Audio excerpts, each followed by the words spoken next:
Attention all SS pensioners and members, paano makakuha ng My SS card? Step-by-step tutorial, narito na po.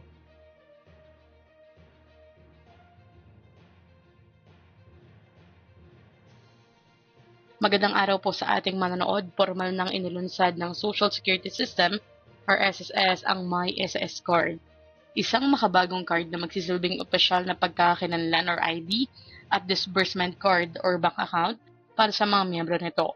Sa pakikipagtulungan ng SSS sa mga piling bangko, layunin ng My SS card na gawing mas mabilis at mas maginhawa ang pagtanggap ng mga benepisyo gaya ng pensyon, loan at iba pang claims. Ayon sa mamunaan ng SSS, bahagi ito ng kanilang patuloy na digital transformation upang mapabuti ang serbisyo para sa mga miyembro sa buong bansa. Narito po kung paano mag-apply ng My SS card. Una, mag-login po muna kayo sa inyong my.sss. Pagkatapos nyo po mag-login sa inyong dashboard, makikita nyo po itong categories sa taas.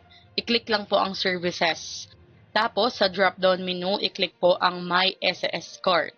Pagkatapos, lalabas po itong page na ito kung nasaan yung step-by-step ng gagawin para makapag-apply. Dito po sa una, review nyo lang po yung contact details nyo. Sa bandang baba, i-make sure na tama ang inyong address at contact number, pati email. Pwede nyo pong i-click itong update sa kanan kung kailangan nyo pong i-update or baguhin yung address. Matapos, kapag tama na lahat, i-click po itong proceed na button sa baba. Sa pangalawa, magkakaroon po ng authentication, itong data sharing consent for national ID e-verify authentication and use of photo.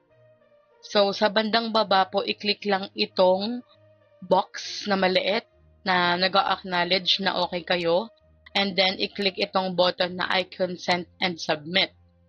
Then, may window po na lalabas na nakalagay na take live selfie.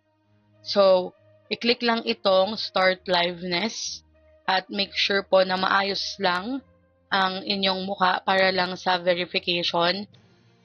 May bilog po dyan or oblong na lalabas as camera para i-verify yung itsura nyo. Pagkatapos, pag okay nang ma-verify, lalabas po itong success page. And then, i-click lang yung proceed. Then, sa step number 3, lalabas po itong PFI. So, sa ngayon pa wala pong pagpipilian dyan kundi RCBC Discardtech. Naka-pre-selected na po siya itong blue button na maliit sa kanan.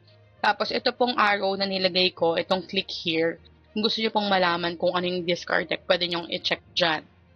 And then, i-click po itong Confirm Selected Bank or PFI. Then, after, lalabas po itong confirmation window. I-click lamang po ang proceed. Ibig sabihin lang po nito na kapag kinlik nyo yung proceed, yung My SS card account nyo with RCBC ay open na. At automatically siyang i-designate as your disbursement account. And then, pagkatapos niyan, lalabas po itong data sharing, consent, and undertaking. I-click lang po yung mga maliliit na boxes. Pati na rin po dito sa bandang baba, yung under certification, i-click lang po yung mga boxes. And then, i-click ang confirm and submit. Pagkatapos ay mapupunta na po kayo dito sa step 5 na completed. Bibigyan po kayo ng transaction number. So, pwede nyo pong i-click ulit yung click here para mag-open ng account sa RCBC. So, kung titingnan po, ito po ay binubuo ng dalawang major steps. So, first is yung sa my.sss para sa my SS card application. And then, second major step is yung pag-open ng account sa RCBC. Pwede nyo pong i-download yung Discardtech app. Dito po yan, pag kinlik nyo yung click here, ito po yung lalabas. So, may download now dyan sa gilid.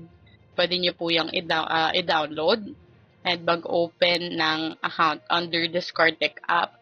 Then, makaka-receive din po kayo ng email notification sa inyong email address tungkol sa pag-a-apply nyo sa My SS card online.